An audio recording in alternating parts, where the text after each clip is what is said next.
All right, and this is the last of the population growth chapter 6 recordings. And so what we want to look at now is urban areas and urban trends. So starting the three most important urban trends on the planet is starting with 54% of the world's people now live in urban areas. We know it's increasing. We expect 3/4 of it to be urban sooner than later. The size and number of urban regions is increasing exponentially, so we have exponential growth, and poverty is becoming increasingly urbanized, typically in less. So what you have here is the big, nice size skyscrapers, and then kind of a shanty town on the outside where the poor are living. Okay, so in the U.S., what are the three trends? People are migrating from rural areas to large central cities. People that are going to the large central cities to nearby small cities and suburbs. So once they get to the city, they don't necessarily live downtown. They start spreading out in suburbia. And many people have migrated from the north and east to the south and west. So, that manifest destiny is continuing. And as it's getting more and more crowded, people are coming out to the West Coast. Southern California, baby, here they come. All right, so there are mega cities, more than 10 million people. You can see all of them here on the map. Los Angeles is one of them. You live in one, 15.1 million. New York is 20.6, so they're slightly bigger. So if you don't know what a mega city is, go to LA, find out. But lots of them all over the world. You see fewer in some of the less developed countries, but Lima, Peru is a pretty big city. Buenos Aires, so quite a few all over the world. All right, urban sprawl. This is what you get. So the picture on the right is not LA. I don't know if you would recognize that. But if you look, it's pretty arid. That is Las Vegas. And so 1973, Las Vegas was the strip. And now you can see the urban sprawl. I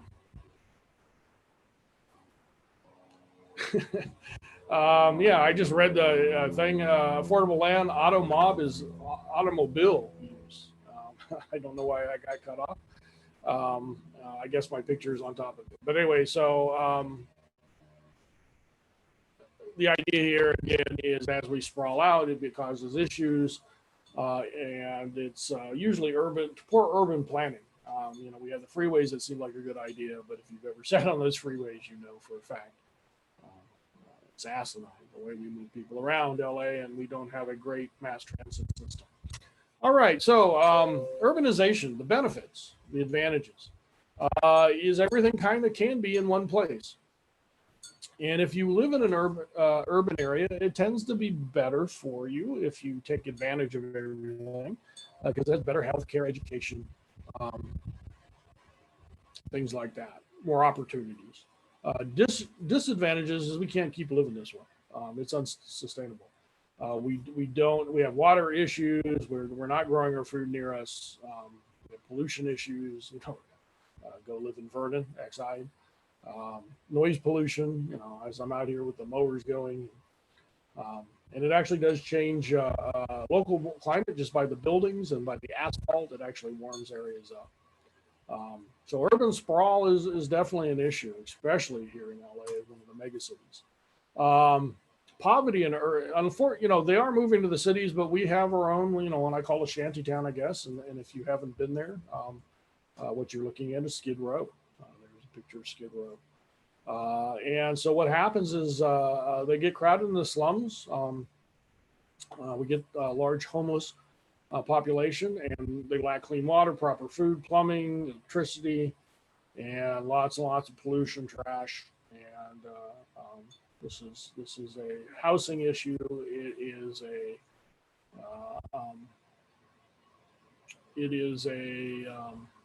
equity issue. It is a mental health issue. With no real clear, easy answers, other than trying to make things more equitable for all. And how does transportation affect urban environmental impacts? Here's where the priority should be.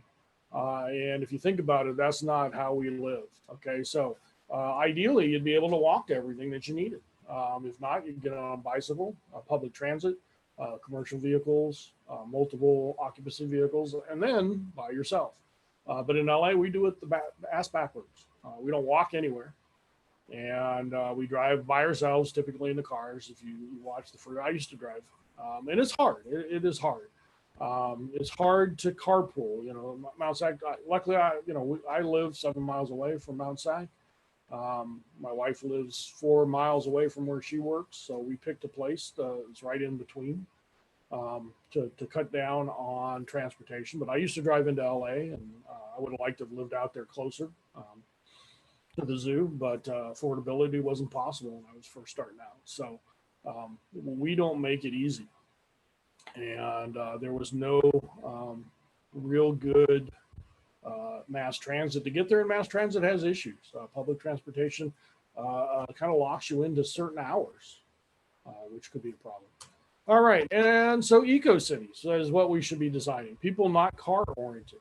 And make everything, like I said, a nice, good design where everything is close. You have good food places. You have your local foods being grown near your area.